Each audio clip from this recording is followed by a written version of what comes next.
विद्यार्थी मित्रांनो, आता आपण चौरस संख्येसंबंधीची माहिती घेणार आहोत.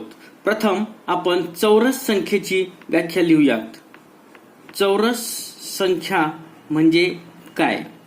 चौरस संख्यांना आपण वर्ग संख्या असंही म्हणतो. आता वर्ग संख्या म्हणजे काय किंवा चौरस संख्या म्हणजे काय ते आपण इथं पाहणार आहोत. एका संख्येला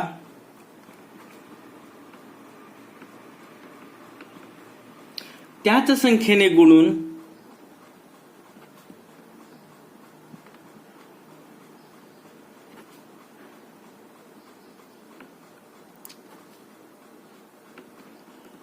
येणारी जी संख्या आहे ती चौरस संख्या होय. अत्यंत सोपी अशा पद्धतीची व्याख्या आहे. एक संख्या आहे आणि त्याच संख्येने गुणून मिळणारी जी संख्या असते त्या संख्येला आपण चौरस संख्या असं म्हणतो. आता या ठिकाणी एक महत्त्वपूर्ण गुणधर्म आपण पाहणार आहोत. ते म्हणजे या संख्या ठिपक्याच्या साहाय्याने ठिपक्यांच्या साहाय्याने चौरसाकार मांडणीत दाखवता येतात.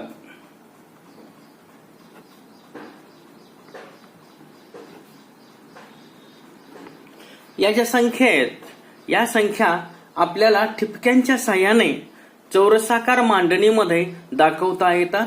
हे आपण आता उदाहरण घेऊन पाहणार आहोत. प्रथम आपण चौरस संख्येसंबंधीची माहिती पुन्हा एक वेळेस घेणार आहोत. एका संख्येला आता आपण एक संख्या घेऊयात. उदाहरणासाठी ती संख्या आहे 4. एका संख्येला त्याच संख्येने गुणून म्हणजे आता 4ला आपल्याला 4 ने गुणायचं आहे आणि गुणाकार केल्यानंतर मिळणारी जी संख्या आहे ती आहे 16 आणि 16 ही जी संख्या आहे ही संख्या वर्ग संख्या आहे किंवा याच संख्येला चौरस संख्या असं सुद्धा म्हटलं जातं. आता ही जी संख्या आहे ही संख्या ठिपक्यांच्या साहाय्याने चौरसाकार मांडणीमध्ये कशा पद्धतीनं काढता येतं ते पाहूयात. पहा, 1 2 3 4. 1 2 3 4. 1 2 3 4. 1 2 3 4. या ठिकाणी आडवे 4 बिंदू मारलेले आहेत आणि उभे 4 बिंदू मारलेले आहेत. आता पहा, बिंदूंची संख्या आपल्याला कळलेली आहे. आता याच्यापासून काय तयार होतो? हा एक चौरस तयार होतो. चौरस म्हणजे काय? ज्या आकृतीच्या 4ही भुजा किंवा 4ही बाजू समान मापाच्या असतात त्याला आपण चौरस असं म्हणतो. म्हणजे आता समजा या ठिकाणी किती भाग आहेत? त्याचे 3 भाग आहेत. समजा याला आपण 3 सेंटीमीटर गृहीत धरलं. 3 सेंटीमीटर ही जर बाजू असेल तर बाकीच्या सर्व ज्या बाजू आहेत या बाजू 3 सेंटीमीटरच लांबीच्या असणार आहेत.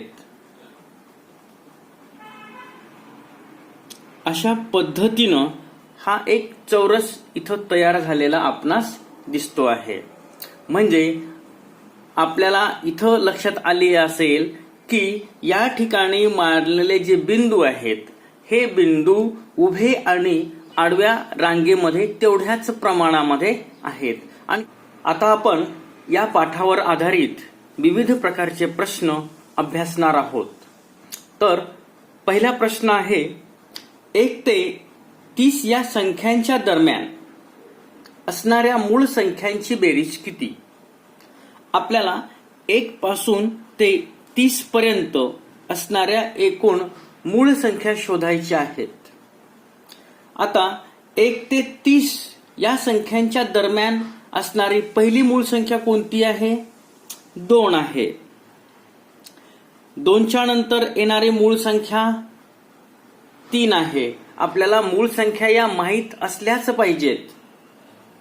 त्याच्यानंतर तिसरी मूळ संख्या 5. त्याच्यानंतर चौथी मूळ संख्या 7. आपण मूळ संख्या संदर्भामध्ये सविस्तर अशा पद्धतीची चर्चा केलेली होती. 1 ते 10 मध्ये एकूण 4 मूळ संख्या होत्या आणि या 4 मूळ संख्या आपण या ठिकाणी मांडलेल्या आहेत. त्याच्यानंतर पुढील मूळ संख्या 11 अधिक 11च्या नंतर येणारी मूळ संख्या 13 अधिक 13च्या नंतर येणारी मूळ संख्या 17. 17 नंतर येणारी मूळ संख्या 19. अशा पद्धतीनं 11 ते 20च्या दरम्यान सुद्धा एकूण 4 मूळ संख्या आहेत. अधिक 23 अधिक 29. 21 ते 30च्या दरम्यान एकूण फक्त 2 मूळ संख्या आहेत आणि त्या आहेत 23 आणि 29. आपल्याला या मूळ संख्यांची बेरीज करायची आहे. आपण आडवी बेरीज करूयात. आता बेरीज करत असताना प्रत्येक संख्येतील एकक स्थानचा अंक प्रथम आपण घेणार आहोत. त्याला अधोरेखित करूयात. 2 2 आणि 3 5. 5 आणि 5 10. 10 आणि 7 17. 17 या संख्येमधील एकक स्थानचा अंक हा 1 आहे. 18. 18 आणि 3 21. 21 आणि 7 28. 28 आणि 9 37. 37 आणि 3 40. 40 आणि 9 49. 49 ला 9. आता हातचे 4 आलेले आहेत. 4 मध्ये इथला 1 मिळूयात आपण. आता दशक स्थानचे अंक घेऊयात. 4 आणि 1 5. 6 7 8. 8 आणि 2 10. 10 आणि 2 12. अशा पद्धतीनं या प्रश्नाचं उत्तर 129 एवढं आहे. म्हणजे 1 ते 30 या संख्यांच्या दरम्यान असणाऱ्या एकूण ज्या मूळ संख्या आहेत त्या मूळ संख्यांची बेरीज ही 129 एवढी येते. 15 ते 60 या संख्यांच्या दरम्यान किती मूळ संख्या आहेत अशा पद्धतीचा हा प्रश्न आहे. म्हणजे आपल्याला फक्त 15 ते 60 या संख्यांच्या दरम्यान असणाऱ्या मूळ संख्या शोधायच्या आहेत. याची बेरीज करायची नाही. आता 15च्या नंतर येणारे मूळ संख्या. आता आपण मूळ संख्या या लिहूयात. म्हणजे उत्तर आपलं निश्चित बरोबर येणार असतं. 17. 15च्या नंतर येणारी मूळ संख्या 17. 17च्या नंतर येणारी मूळ संख्या 19. 19 नंतर येणारी मूळ संख्या 23. 23 नंतर येणारी मूळ संख्या 29. 29च्या नंतर येणारी मूळ संख्या 31. 31 नंतर येणारी मूळ संख्या 37. 37 नंतर येणारी मूळ संख्या 41. 41 नंतर 43. 43 नंतर 47. 47च्या नंतर येणारी जी मूळ संख्या आहे ती आहे 53 आणि 53च्या नंतर येणारी मूळ संख्या आहे 59. अशा पद्धतीनं आपल्याला 60 पर्यंतच्याच मूळ संख्या शोधायच्या आहेत. आणि आता त्याच्या एकूण संख्या किती आहेत मोजूयात. 1 2 3 4 5 6 7 8 9 10 11 अशा पद्धतीनं 15 ते 60 या संख्यांच्या दरम्यान एकूण 11 मूळ संख्या आहेत. पुढील प्रश्न आहे 19 व 32 या दोन संख्यांच्या बाबतीत कोणते विधान सत्य आहे. 19 आणि 32 या दोन संख्यांचा विचार केला तर खालील जे 4 पर्याय दिलेले आहेत त्या 4 पर्यायापैकी 3 विधान खोटे आहेत म्हणजे असत्य आहेत आणि फक्त एक विधान सत्य आहे. जे विधान सत्य आहे ते आपण शोधणार आहोत. त्यासाठी आपल्याला एक एक पर्याय अभ्यासावा लागतो. पर्याय क्रमांक 1 पाहूयात. दोन्ही संख्या मूळ आहेत. म्हणजे 19 आणि 32 या ज्या संख्या आहेत, या संख्या मूळ आहेत असं पर्याय क्रमांक 1 मध्ये म्हटलेलं आहे. हे विधान चुकीचं आहे, कारण 19 ही जी संख्या आहे ही संख्या मूळ संख्या आहे आणि 32 ही जी संख्या आहे ही संख्या संयुक्त संख्या आहे. म्हणजे एक संख्या मूळ आणि दुसरी संख्या संयुक्त आहे. त्याच्यामुळं पर्याय क्रमांक 1 हा चुकीचा आहे. पर्याय क्रमांक 2, दोन्ही संख्या संयुक्त आहेत. आता या ठिकाणी दोन्ही संख्या संयुक्त लिहिलेल्या आहेत का? लिहिलेलं नाही. एक मूळ आणि एक संयुक्त आहे. त्याच्यामुळं पर्याय क्रमांक 2 चुकीचा आहे. पर्याय क्रमांक 3 आपण पाहत आहोत. दोन्ही संख्या जोडमूळ संख्या आहेत. प्रथम आपण जोडमूळ संख्यांची व्याख्या पाहूयात. ज्या दोन मूळ संख्यामध्ये 2चा फरक असतो त्या संख्यांना आपण जोडमूळ संख्या असं म्हणतो. उदाहरणासाठी 3 आणि 5 ही पहिली जोडमूळ संख्या आहे. 5 मधून 3 जर आपण काढून टाकलं तर 2 शिल्लक राहतं. अशा संख्यांना आपण जोडमूळ संख्या असं म्हणतो. 1 ते 100 या संख्यांच्या दरम्यान एकूण 8 जोडमूळ संख्या आहेत. या ठिकाणी 19 आणि 32चा आपण अभ्यास जर केला तर ही जोडमूळ संख्या असू शकत नाही, कारण याच्यामधली एक संख्या मूळ संख्या आहे, एक संख्या संयुक्त संख्या आहे आणि या दोघातील जो फरक आहे हा फरक 2चा नाही. त्याच्यामुळं ही संख्या जोडमूळ संख्या नाही. पर्याय क्रमांक शेवटचा आहे. दोन्ही संख्या सहमूळ संख्या आहेत. आता सहमूळ संख्या म्हणजे काय? ज्या जोडीतील संख्यांचा मसावी हा 1 असतो त्या संख्यांना आपण सहमूळ संख्या असं म्हणतो. किंवा ज्या जोडीतील संख्यांना 1 हा एकच सामायिक विभाजक असतो त्या संख्यांना आपण सहमूळ संख्या असं म्हणतो. म्हणजे आपण 19 आणि 32चे विभाजक काढणार आहोत, म्हणजेच अवयव काढणार आहोत. म्हणजे 19ला कोणकोणत्या संख्येने भाग जातो? 19ला 1ने भाग जातो, कारण 1ने प्रत्येक संख्येला भाग जातो, फक्त 0ला वगळून. आणि ज्यावेळेस आपण एखाद्या संख्येला 1ने भागतो त्यावेळेस येणारा भागाकार ही तीच संख्या असते, 19. आता 19 ही मूळ संख्या आहे हे आपल्याला माहिती आहे. म्हणजे 19 या संख्येला फक्त 2च अवयव किंवा विभाजक असतात. याच्याशिवाय तिसरा विभाजक या संख्येला नसतो. आता 32चे विभाजक आपण पाहूयात. 1. आता आपल्याला सामायिक विभाजक किती पाहिजेत? 1 आणि 1च अपेक्षित आहे. आता 19ला फक्त 2च विभाजक आहेत. म्हणजे आपण एक गोष्ट लक्षात ठेवली पाहिजे की 32ला 19 भाग जातो का बघायचंय. 19 दुनी 38 म्हणजे 32ला 19 भाग जात नाही. म्हणून आता या ठिकाणी याचे आणखीन काही विभाजक असू शकतात, परंतु आपल्याला फक्त त्याचा सामायिक विभाजक एकच अपेक्षित आहे. इतर याचे विभाजक पुष्कळ निघतील. या संख्येला 2ने भाग जातो, परत या संख्येला आणखीन काही संख्येने भाग जातो, 8ने जातो, 4ने जातो, परंतु हे आपल्याला लिहित बसण्याची गरज नाही. आपल्याला अपेक्षित संख्या काय आहे? दोन्हीही कडचा सामायिक विभाजक हा एकच असला पाहिजे आणि तो आहे. कारण या ठिकाणी 19 ही संख्या नाही, म्हणजे या ठिकाणी सामायिक विभाजक कोणता आहे? 1 आहे. त्याच्यामुळं ही जी संख्येची जोडी आहे ती सहमूळ संख्येची जोडी आहे. याचं उत्तर आहे पर्याय क्रमांक 4. 5, 17, 41, 37, 97, 71 हा संख्या समूह कोणत्या प्रकारच्या संख्येचा आहे? आता हा संख्याचा समूह आहे, म्हणजे अनेक संख्या एकत्रित आलेल्या आहेत. म्हणजे हा जो समूह दिसतो आहे हा एखाद्या विशिष्ट संख्यांचा समूह आहे. आता तो कोणत्या संख्यांचा समूह आहे? म्हणजे हा त्रिकोणी संख्याचा समूह आहे.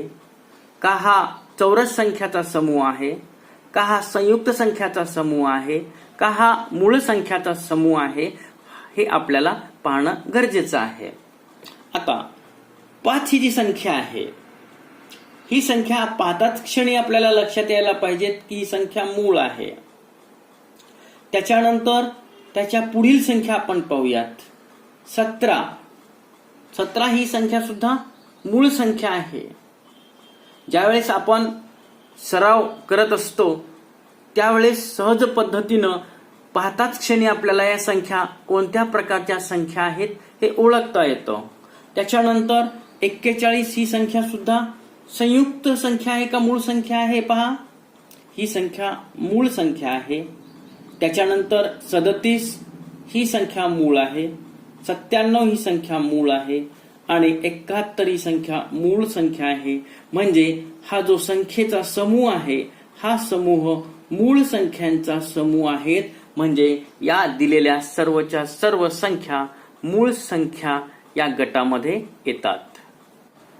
पुढील प्रश्न आहे, पुढील पैकी कोणती संख्या मूळ संख्या आहे? आता सर्व पर्यायाचा आपण अभ्यास करणार आहोत. या ठिकाणी दिलेल्या ज्या संख्या आहेत या सर्वच्या सर्व संख्या 3 अंकी आहेत आणि या सर्वच्या सर्व संख्या 3 अंकी संख्या आहेत आणि याच्यामधल्या कोणत्याही मूळ संख्या आपल्याला माहिती नाहीत. कारण आपण 1 ते 100 पर्यंतच्याच मूळ संख्या अभ्यासलेल्या आहेत. आता या संख्या आपल्याला ओळखायच्या आहेत. आपल्याला मूळ संख्या माहिती जरी नसतील तरीही आपल्याला मूळ संख्या ओळखता येतात. आता मूळ संख्या कशा पद्धतीने ओळखता येतात हे आपण पाहणार आहोत. त्यासाठी आपण एकेका पर्यायाचा अभ्यास करणार आहोत, म्हणजे पर्याय कट पद्धत वापरणार आहोत. आता ही संख्या मूळ संख्या असू शकते का? हे आपल्याला नियम माहिती आहेत की मूळ संख्येला फक्त 2च विभाजक असतात, 1 आणि तीच संख्या. म्हणजे 1 आणि तेच संख्याशिवाय इतर त्याचे विभाजक असू शकत नाहीत हे आपल्याला माहिती आहे आणि या नियमानुसार आपण मूळ संख्या शोधू शकतो. आता या संख्येच्या एकक स्थानावर 4 हा अंक आहे आणि 4ला 2नेही भाग जातो. त्याच्यामुळं या संख्येला 1ने भाग जातो, या संख्येला 184नेही भाग जातो, या संख्येला 2नेही भाग जातो. आता याच्या व्यतिरिक्त आणखीन काही संख्येनं भाग जातो. आपल्याला ही फक्त मूळ संख्या आहे का शोधायचं आहे आणि ही मूळ संख्या नाही, कारण या संख्येला 1 आणि तीच संख्या याच्याशिवाय 2नेही भाग गेलेला आहे, आणखीन काही संख्येने भाग जातो. हे पाहत बसण्याची गरज नाही. त्याच्यामुळं 184 ही संख्या संयुक्त संख्या आहे. पर्याय क्रमांक 2 पाहणार आहोत आपण. आता 219 ही संख्या आहे आणि ही संख्या मूळ संख्या आहे किंवा नाही ते पाहूयात. आता या ठिकाणी आपण कसोट्या पाहिलेल्या नाहीत. जर आपल्याला कसोट्या माहीत असल्या असत्या तर आपण या प्रश्नाचं उत्तर सहज पद्धतीनं शोधलं असतं. आता याच्यानंतर कसोट्याचा एक व्हिडिओ आपण शेअर करणार आहोत. प्रथम या ठिकाणी या संख्येला 1 आणि तीच संख्या याच्याशिवाय आणखीन कोणत्या संख्येने भाग जातो का बघूयात.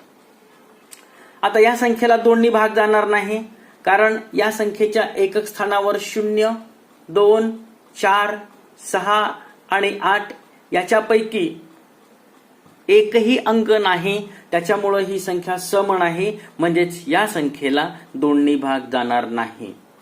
आता या संख्येला 3ने भाग जातो का पाहूयात. आता त्यासाठी आपण 3ची कसोटी वापरूयात. आता 3ची कसोटी काय आहे पहा. दिलेल्या संख्येतील अंकाच्या बेरजेला 3ने भाग गेला तर त्या संख्येला 3ने भाग जातो. म्हणजे दिलेली संख्या 219 आहे, याची बेरीज करूयात आपण. 2 + 1 + 9, 2 + 1 + 9 याची बेरीज 9 आणि 1 10, 10 आणि 2 12. 12ला 3ने भाग जातो, 3 चौक 12.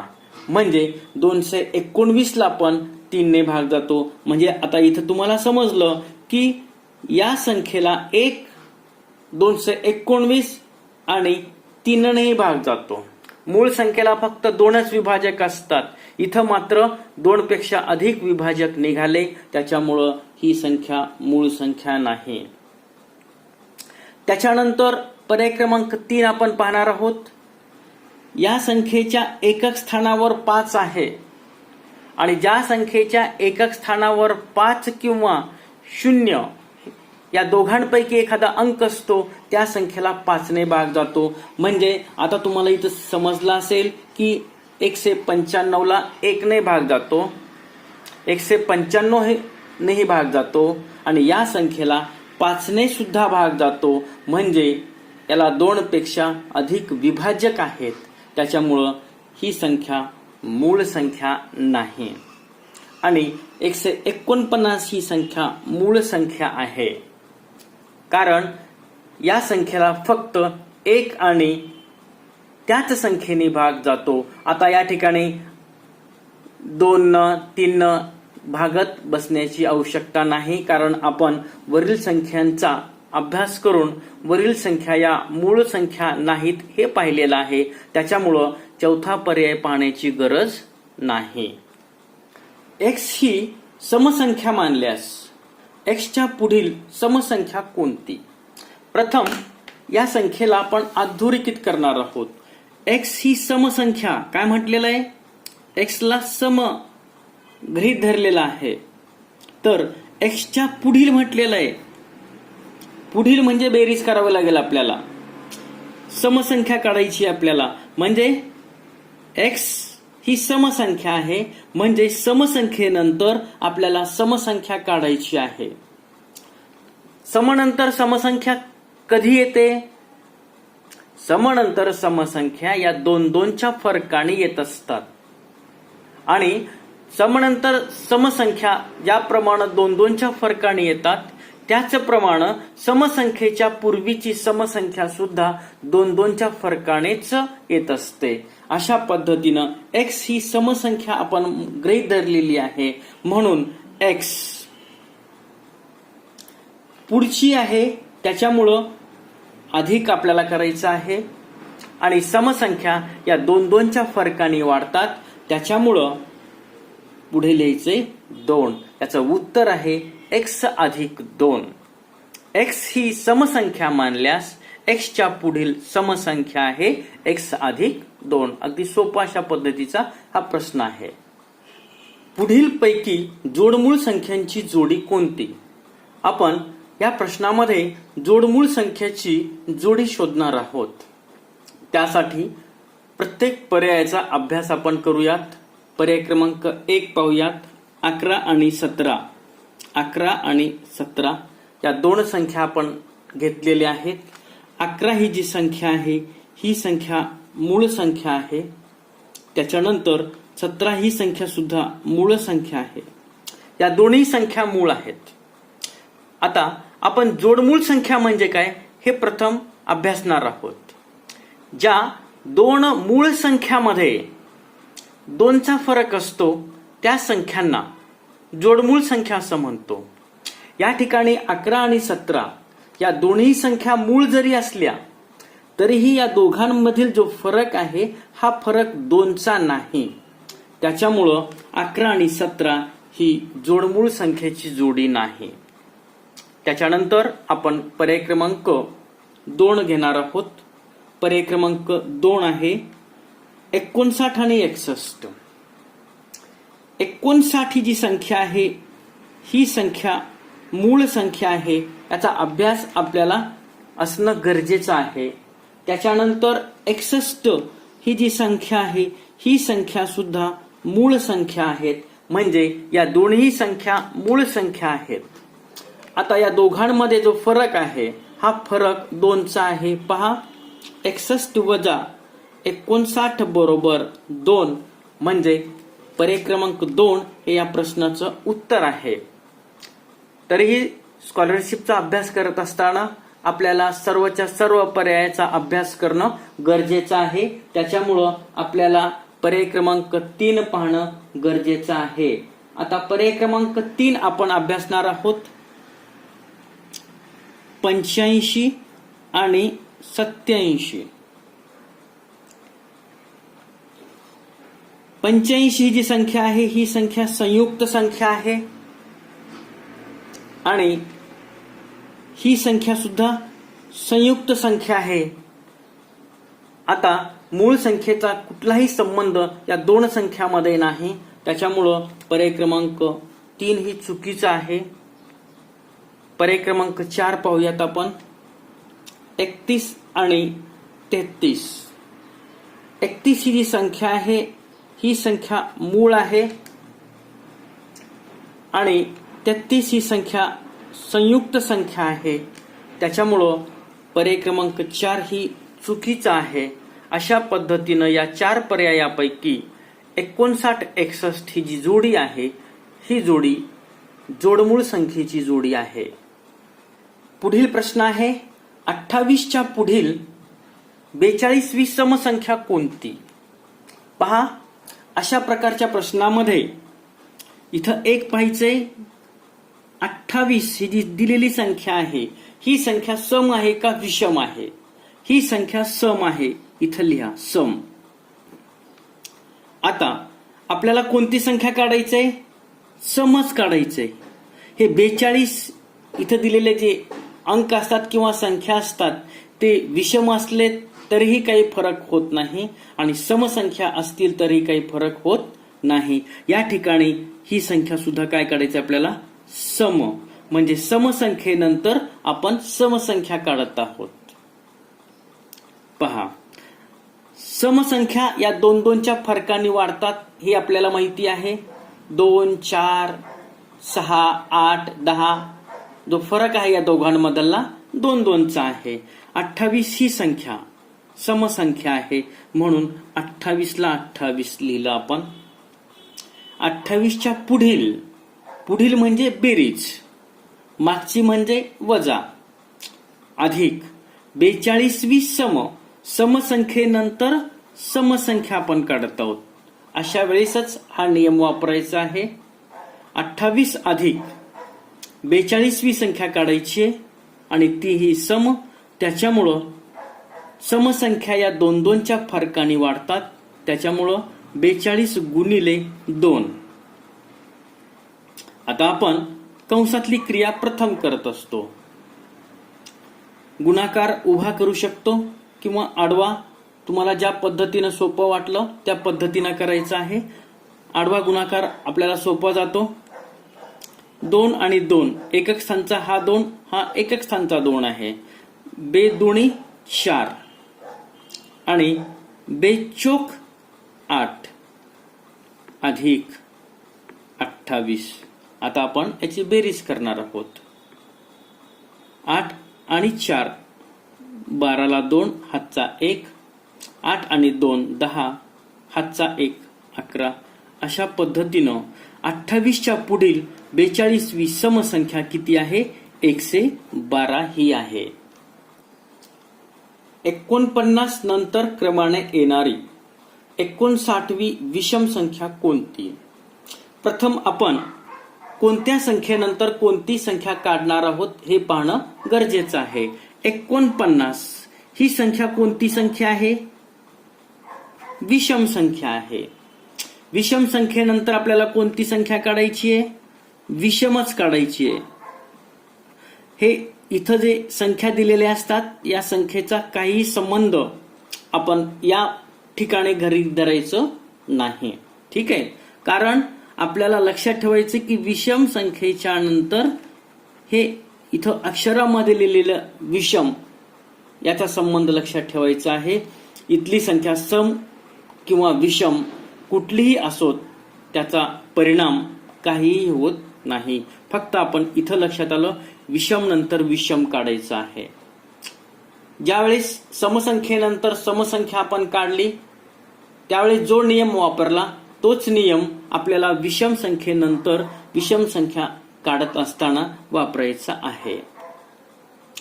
ज्या पद्धतीनं समसंख्या 2-2च्या फरकाने वाढत असतात त्याच पद्धतीनं विषम संख्या या सुद्धा 2-2च्या फरकाने वाढत असतात.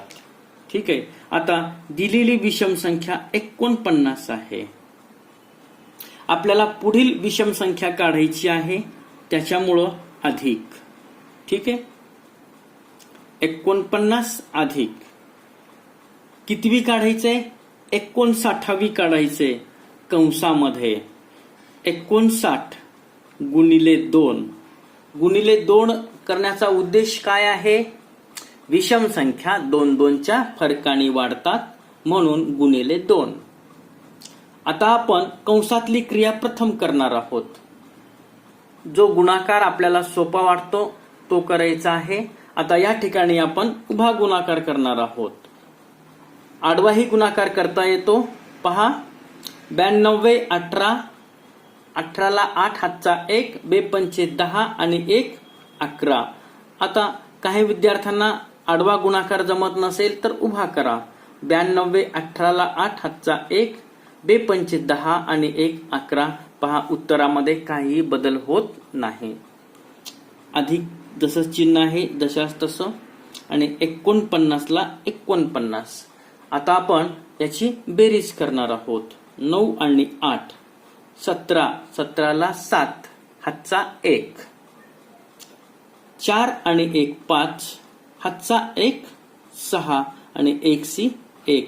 अशा पद्धतीनं 49 नंतर क्रमाने येणारी 59वी जी विषम संख्या आहे ती आहे 167.